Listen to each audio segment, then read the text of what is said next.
Là, il y a une grosse libellule bleue qui passe. C'est l'Anax imperator. Et après, il y a des petites là-bas. Là, c'est des Calopteryx vierges. Avec les ailes, voilà, les ailes fumées à moitié. Et après, on essaie d'en attraper un pour mieux l'identifier avec certitude. Mais c'est des individus qui volent très bien. Oui, tu l'as, ferme. Super. Ah, ferme. Allez. C'est la plus grosse espèce européenne. Hein.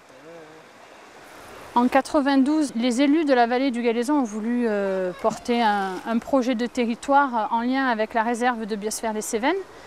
Et avec le parc, une réflexion a été engagée sur le développement et la protection en même temps de cette vallée et comment les deux pouvaient être conciliés au travers de l'animation de la démarche de réserve de biosphère.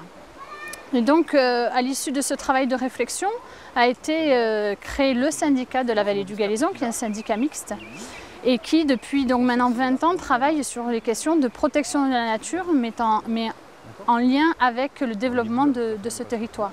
J'avais jamais vu que... Ils respirent par là? Ouais. Tous. C'est pour ça qu'il ne faut jamais toucher l'abdomen. Ah ouais. Avec 10 segments. Ouais. Donc là, c'est un bleu à thorax vert. Oui.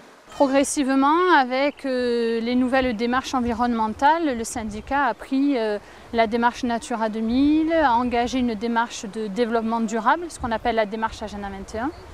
Et donc c'est au travers de toutes ces démarches que progressivement nous est venue l'idée d'améliorer nos connaissances naturalistes, puisqu'on manquait d'éléments naturalistes pour pouvoir avancer dans les projets et dans les mesures de gestion qu'on allait mettre en place avec les partenaires. Et donc on a voulu créer un observatoire, et cet observatoire avait pour vocation aussi d'être un outil de sensibilisation de la population locale, mais même au-delà de la simple vallée du Galaison, à l'échelle du parc, pourquoi pas.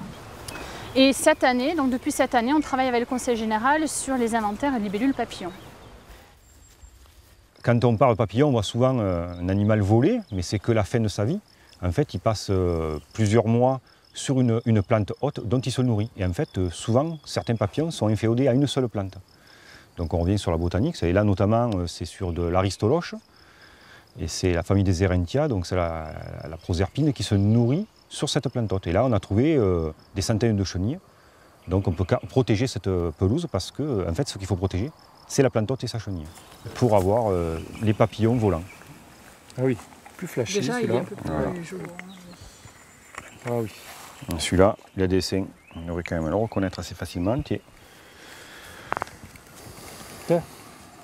Là aussi un mélité. La spécificité en fait, de cet inventaire, moi c'est un peu ce que je me plie, c'est qu'à chaque sortie d'inventaire, normalement il faudrait que je sois seul pour être concentré et bien travailler, j'accepte du monde, où on forme les personnes en même temps. Et puis il y a d'autres associations, il y a Garnature qui participe aussi à l'inventaire. On a eu un stage il n'y a pas longtemps où on a formé, il y avait plus de 30 personnes. Donc moi, mon but aussi, c'est, je ne suis pas un expert là-dedans, je suis un débutant, mais j'aide les autres personnes à trouver les clés pour déterminer les papillons. En fait, le but, c'est d'avoir le maximum d'observateurs, parce que quand on est devant chez soi, on voit des papillons, il vaut mieux avoir 100 personnes autour de chez soi que 100 observateurs professionnels, on ne les aura pas. Et la deuxième année quand on est passé, ils avaient mis un coup de débrou assez fort au pied des mattes de cette fougère, là, de l'osmonde.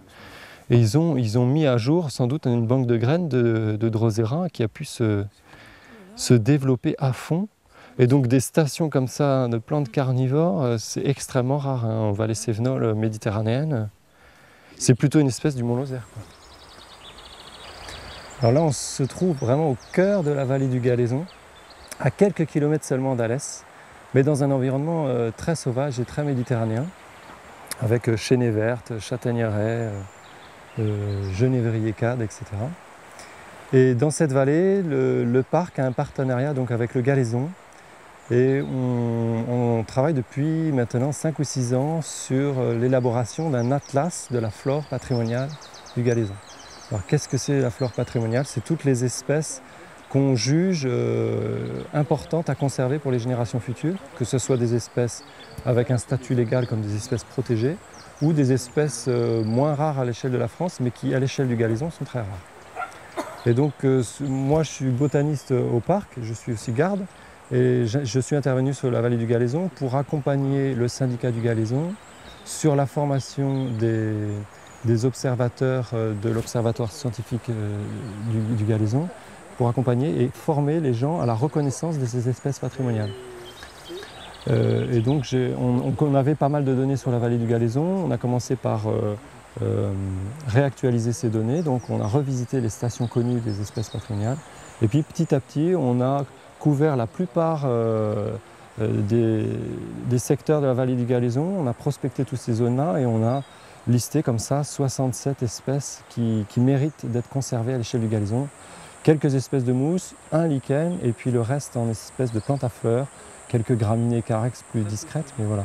Et donc un patrimonial très riche qui à la fois comprend des espèces méditerranéennes et puis des espèces même montagnardes, voire très atlantiques.